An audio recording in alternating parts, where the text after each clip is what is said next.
Last week, a 68-year-old patient came to see me because a small wound on her leg hadn't healed for 3 months. She thought it was just old age. But the tests showed her blood sugar was at 287, nearly 3 times the normal level. She had diabetes and didn't even know it, and her skin had been trying to warn her for months.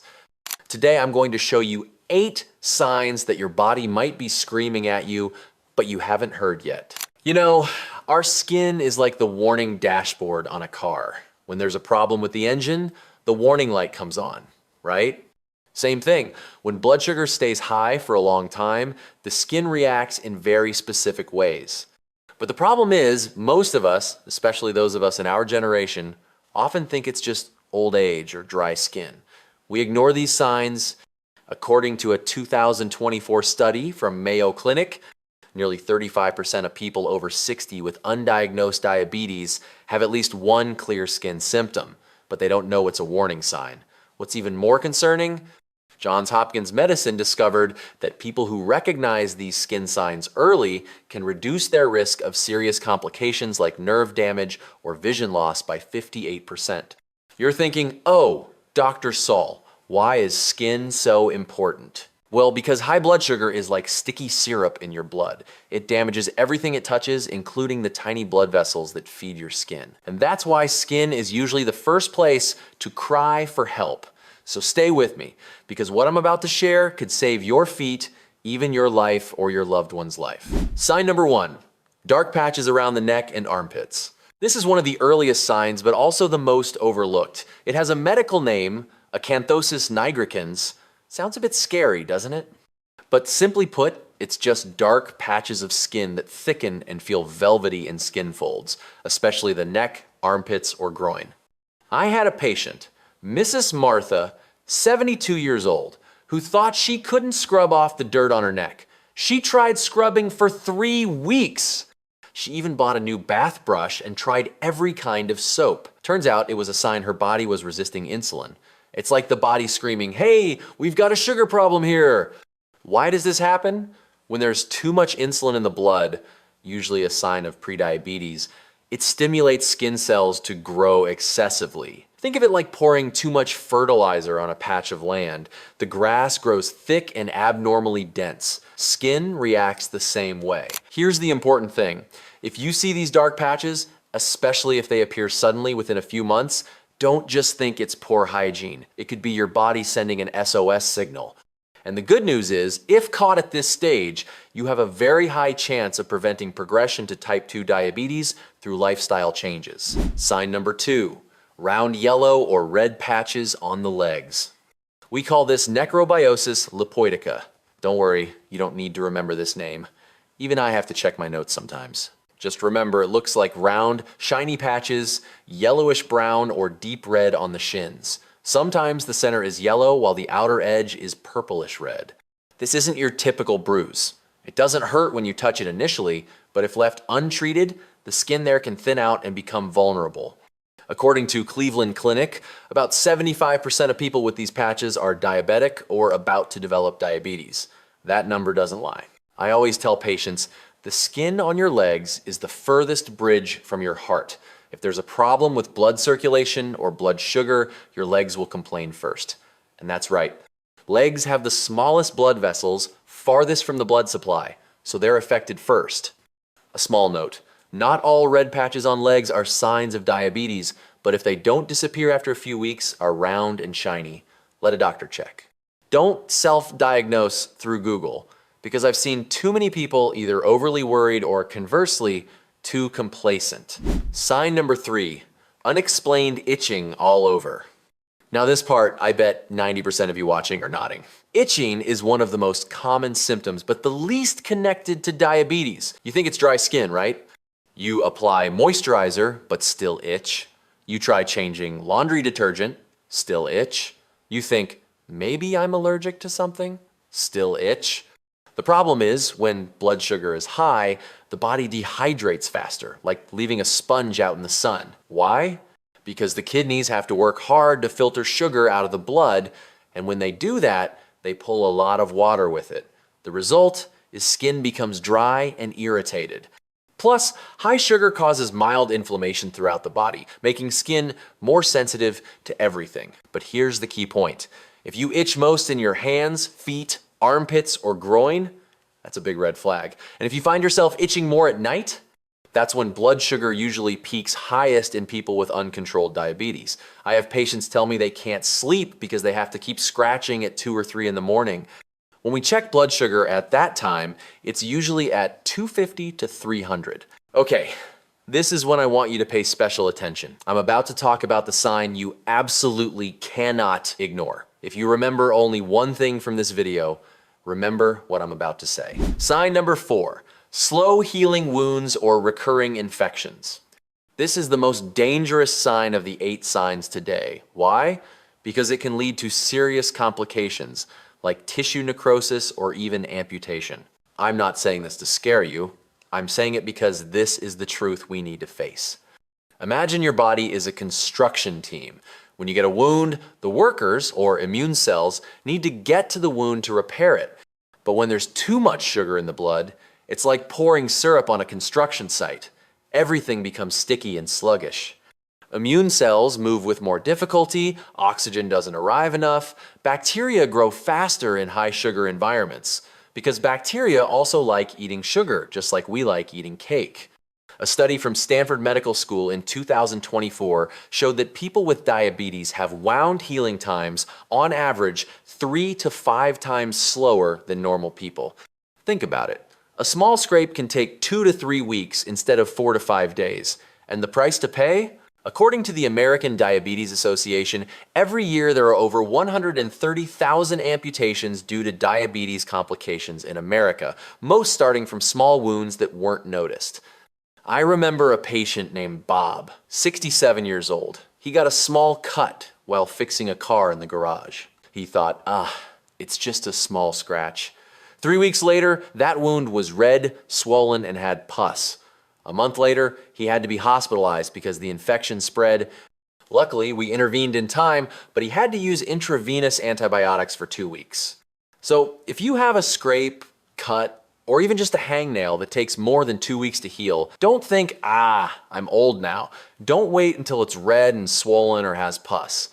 Go get your blood sugar checked right away. Sooner is better than later. Sign number 5, dry and cracked skin, especially on the feet. I know, dry skin sounds too normal, right? Who among us at this age doesn't have dry skin? But with diabetics, it's different. The skin isn't just dry, it cracks deeply, especially at the heels. These cracks can become entry points for bacteria, and as I just explained, with high blood sugar, infection is a serious problem. Think of foot skin like the wall of a house. When there are cracks in the wall, rainwater and insects can get in. Similarly, when skin cracks, bacteria have a doorway into the body. And with high blood sugar, they have a year-end party there. Why does diabetes make skin so dry? There are 3 main reasons. First, as I said, high blood sugar dehydrates the body. Second, diabetes damages the nerves that control sweat glands. When sweat glands don't work well, skin doesn't get natural moisture. Third, poor blood circulation means skin doesn't receive enough nutrients to repair itself. A little tip from Dr. Saul. Every night before bed, apply thick moisturizer. I recommend ones containing urea or lanolin to your feet and wear socks. Simple but effective. And check your feet daily. Use a mirror if needed. You're 60 to 70 years old. Bending down to check your heels isn't as easy as at 30, is it? I understand. My knees aren't what they used to be either. Sign number 6, unusual blisters or fluid-filled bumps. This is a rare but very characteristic sign called bullosis diabeticorum, or simply diabetic blisters. They appear suddenly, usually on the legs, feet, or sometimes hands and arms. The strange thing is, these blisters don't hurt. They just appear overnight, like someone pumped water under the skin, and they can be quite large, from the size of a pea to a coin, even bigger. I had a patient, Mr. Frank, 65 years old, who woke up with 3 large blisters on the top of his foot. He thought it was from new shoes, but he hadn't worn any new shoes. When tested, his HbA1c was 9.2, very high. His skin had sounded the alarm earlier than other symptoms like thirst or frequent urination. The important thing about these blisters is don't pop them yourself. I'm serious. Many people think, I'll use a sterilized needle and puncture it. Don't. Because with diabetics, the risk of infection is very high. Let a doctor handle it, or if they break on their own, keep it clean and monitor closely. Sign number 7, recurring fungal infections. Fungi love moist environments with sugar, just like we love sweets. When blood sugar is high, your urine and sweat contain more sugar. This creates paradise for fungi to thrive. Really, if you were a fungus, a diabetic's body would be like a 5-star resort. The most common fungal infection sites: under the breasts in women, between toes, at the corners of the mouth, private areas, or any skin folds. It's usually red, intensely itchy, and has a whitish coating. Some people even notice a slight odor. I apologize for being so frank, but that's the truth. If you find yourself constantly treating fungal infections, it clears up, then recurs after a few weeks. Don't just blame hot, humid weather or old age. Get your blood sugar checked. According to research from Harvard Medical School, diabetic women have 3 times the risk of vaginal yeast infections, and both men and women are 55% more prone to skin fungal infections compared to non-diabetics. I had a patient, Mrs. Gloria, 69 years old, who treated foot fungus 7 times in 1 year. She blamed it on exercising at the gym, but when checked, she had pre-diabetes. After changing her diet and controlling blood sugar, the fungal infection didn't recur. Simple as that. And now, the last sign. One that many seniors often confuse with allergies or medication reactions. This is a sign you really don't want to ignore. Sign number 8, rough skin and color changes. This is a condition where skin becomes thickened, feels rough to the touch, and can change color from pinkish red to dark brown. It usually appears on the backs of hands, knees, elbows, or ankles, areas of skin that regularly bear pressure. Many people think it's a normal sign of aging or calluses from friction, but actually, it's a sign the body is trying to protect areas of skin damaged by poor blood circulation and prolonged high blood sugar. Skin thickens as a defense mechanism, but that's not a good thing. There's an interesting detail. Rough skin often comes with numbness or tingling in that area. That's a sign nerves are also being affected.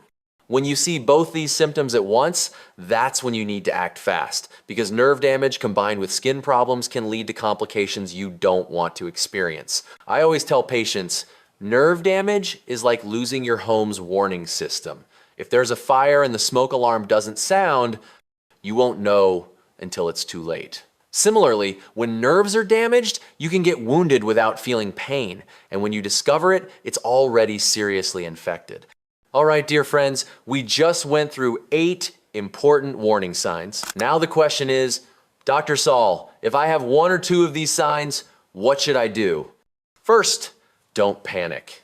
Really, having these signs doesn't mean you definitely have diabetes, but it's a legitimate reason to get checked. See your doctor and request a fasting blood sugar test and HbA1c. These 2 tests will give you a clear picture of your blood sugar status over the past 2 to 3 months. And don't worry, blood tests nowadays don't hurt like they used to. Second, take photos of unusual skin areas. I'm serious. Many of my patients say, "Doctor, last week it looked much worse, but I can't see it." Having photos helps you and your doctor track progression, and in this smartphone age, there's no reason not to do it. Third, regardless of test results, skin care is important. Keep skin clean and dry, especially in folds. Apply unscented moisturizer daily. I recommend unscented because sensitive skin doesn't like fragrances. Check your feet every evening, best after bathing. Wear comfortable shoes that aren't tight, and always wear socks, even indoors. These small things can prevent big problems. Fourth, if you already have prediabetes or have risk factors, obesity, sedentary lifestyle, family members with diabetes, be more proactive. Monitor your weight, increase physical activity. You don't have to run a marathon, just walking 30 minutes daily is good enough, and adjust your diet, reduce sugar, increase greens and protein. And one more thing, if you've been diagnosed with diabetes or prediabetes, controlling blood sugar not only helps you avoid internal organ complications, but also makes your skin much healthier. I have patients who, after controlling blood sugar, well, long-standing wounds began to heal, skin stopped itching, and blisters disappeared. Skin is the organ that most clearly shows your improvement. It's like a report card showing you're doing well. Remember, your body always talks to you. It sends signals every day. Skin is one of the first and most honest messengers. Don't let these messages fall into the spam folder. Listen, act early and you'll avoid many problems later. I've seen too many people regret not acting sooner. Don't let yourself become one of them. If you found this video helpful, share it with your loved ones, especially those in our age group, your children, your grandchildren, so they know and can prevent together. Knowledge is power, and sharing knowledge is love. And please like my video so it gets recommended to more people, helping our community become healthier. Each of your likes can help save a foot, even a life. Subscribe to the channel so we can meet in the next medical advice videos. I promise to make them just as useful and easy to understand as today. Next week's video, I'll talk about stroke warning signs that many people overlook. That's a video you don't want to miss. If you have any questions about these signs, or want me to explain anything further, or have personal experiences to share, please comment below and I'll respond. I read all the comments. Not an assistant or AI, it's me personally, Dr. Saul Whitman. Sometimes I reply a bit slowly because I'm busy seeing patients, but I'll try to answer everyone. And I'm Saul. See you in the next video. Take care of your health, listen to your body, and Ramay.